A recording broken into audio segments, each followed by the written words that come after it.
Good morning. My name is Patty, and today is Thursday, January the 18th, 2024. And I'm coming to you from Wisdom for Living through the book of Proverbs.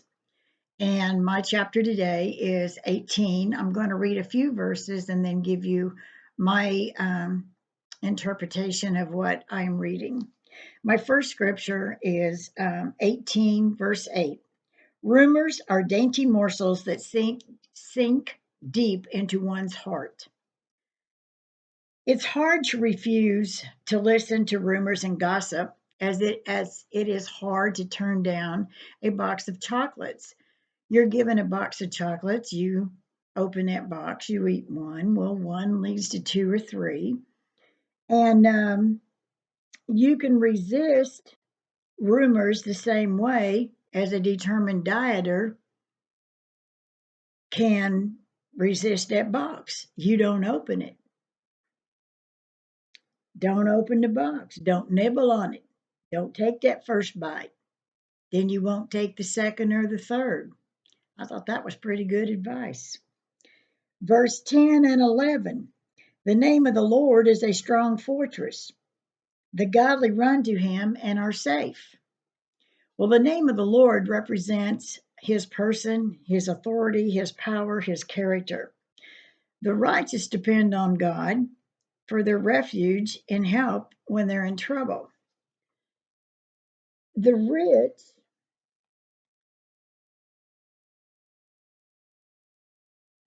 money can't provide safety. There are too many ways for it to lose its power. The government may choose to not back it. Somebody can steal it. Inflation can eat up the value. Um, but God never loses his power. He's always dependable. He's always there. He will never leave you nor forsake you. I want to depend on God. I like money because it pays the bills, but I don't live for money. My hope is in the Lord. Verse 12. Haughtiness goes before destruction, humility precedes honor. This is all about pride. Pride is an attitude of self importance that involves putting too much trust in ourselves and our own ideas, our own abilities. Speaking highly of oneself, basically bragging, and thinking very highly of oneself because maybe you have wealth, maybe you are very attractive, maybe you have really great talent or abilities. Which is arrogance. These are all sins that are associated with pride. If not corrected, these traits will eventually destroy a person. Pride is wearing a false face because even when a proud person appears to be modest, his or her inner attitude makes it impossible to respond to God and others with true humility. God stands against the proud, but he gives grace, which is unexpected favor, mercy, help, and blessings and honor to the humble. Verses 13, 15, and 17. Spouting off before listening to the facts is both shameful and foolish. Intelligent people are always ready to learn. Their ears are open for knowledge. The first to speak in court sounds right until the cross examination begins. So basically, these are um, statements that are given three principles for making sound decision. First of all, you want to get all the facts before answering. You want to be open to new ideas and you want to hear both sides of the story before making a decision. So sometimes these are all principles that are centered around seeking additional information, which sometimes can be difficult, but it's the only other alternative is prejudiced and judging before you get to facts. Now, my last scripture is verse 24, and this one is really kind of dear to my heart. There are friends who destroy each other, but a real friend sticks closer than a brother. So basically, loneliness is everywhere. Many people feel cut off and alienated from others, and being in a crowd just makes more people or makes people more aware of their isolation. Have you ever been lonely in a crowd? I have. Um, we all need friends that stick close, friends that will listen, that care, and they offer help in the good times and the bad times.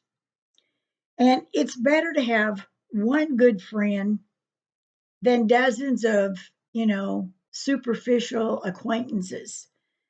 Instead of wishing that, you could find a true friend, go out and seek one. If you look around, you'll find your friendship. Ask God to reveal them to you and then take on the challenge of being a true friend. My practice has been if I'm going to an event or something, whether it be at church or elsewhere, um, a lot of times we get together with, our friends, and so we all sit at the same table.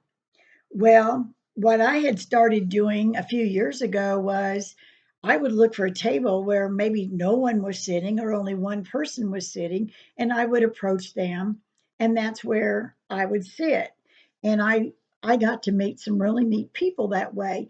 Or maybe people are standing around, you're talking to your friends, and all of a sudden you notice someone and no one is talking to them and they're just standing there looking out of place. And so I will go up to them and start a conversation. And that's the one thing I'm going to talk about this. I'm a greeter at church, and I love going up to people and finding out where they're from, how they got to our church, finding out a little bit about them. And in quite a few cases, that has led to friendships, friendships that have lasted for years, from all over the country. And so you never know when just speaking to someone, getting to know them can turn into a friendship. So I challenge you today, go out there and meet someone, become a friend to someone that you don't know. Go out there and bless someone. And if you need a friend, DM me. If you like something that I said today, DM me.